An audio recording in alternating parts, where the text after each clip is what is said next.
അറിയാത്ത കാരണത്താൽ നമ്മുടെ ഉള്ളിൽ നിക്ഷേപിച്ചു നൽകപ്പെട്ടതാണിത്. കൗശലപൂർവം പിശാച് മനുഷ്യനോട് പറഞ്ഞു,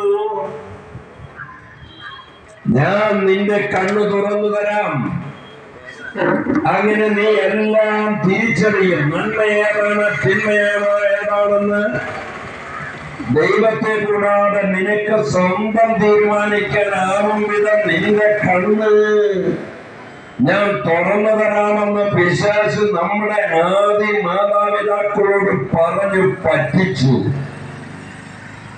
തൽഫലമായി ഈ മണ്ണിൽ നിന്ന് മെനഞ്ഞെടുത്ത മനുഷ്യനായതുകൊണ്ട് അവന് ബലഹീനതയുണ്ട്, ദുർബലതയുണ്ട്.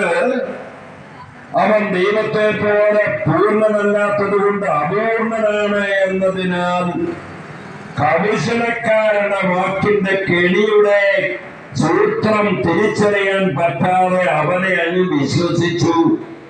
അതവൻ ചതിയിൽപ്പെടുത്തി മനുഷ്യനെ.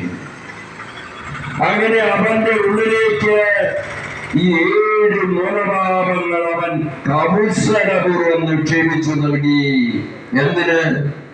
സ്നേഹത്തിന്റെ ഭാവത്തിൽ, സ്നേഹത്തിൽ മെനയപ്പെട്ട ദൈവത്തിന്റെ സ്വഭാവത്തിൽ സൃഷ്ടിക്കപ്പെട്ട മനുഷ്യന്റെ ഉള്ളിൽ 7 മൂലഭാവം നിക്ഷേപിച്ചു നൽകുക വഴി മനുഷ്യന്റെ ഉള്ളിൽ വിദ്വേഷം, വെറുപ്പ്, പക, വൈരാഗ്യം, അഹങ്കാരം, അസൂയ ഇതെല്ലാം ഉടലെടുത്ത്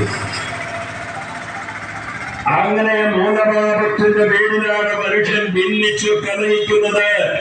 അഹങ്കാരം മനുഷ്യനിൽ സ്വാഭാവികമായി രൂഢമൂലമാണ്. അഹങ്കാരം, അസൂയ, ദേഷ്യപ്പെടുന്ന സ്വഭാവം, കോപിക്കുന്ന സ്വഭാവം, ഒരു സുന്ദരിയായ അന്യന്റെ ഭാര്യയെ കാണുമ്പോഴുള്ള ആഗ്രഹം, മോഹം, ഇതുപോലെ അജ്ഞത, മൂഢത, ഇതുപോലെയുള്ള മൂലഭാവം പേറുന്ന മനുഷ്യനായി എല്ലാ മനുഷ്യരും.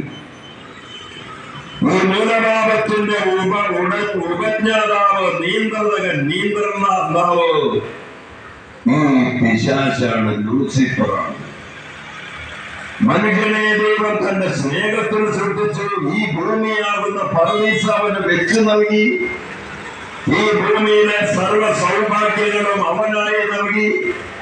അതെല്ലാം ആസ്വദിച്ച് അനുഭവിച്ചുകൊണ്ട് അവനെ സ്നേഹത്തിൽ സൃഷ്ടിക്കപ്പെട്ട ആ ദൈവത്തെ സ്മരിച്ചുകൊണ്ട്, ദൈവത്തിന്റെ സ്നേഹം ആസ്വദിച്ചും അനുഭവിച്ചുകൊണ്ട്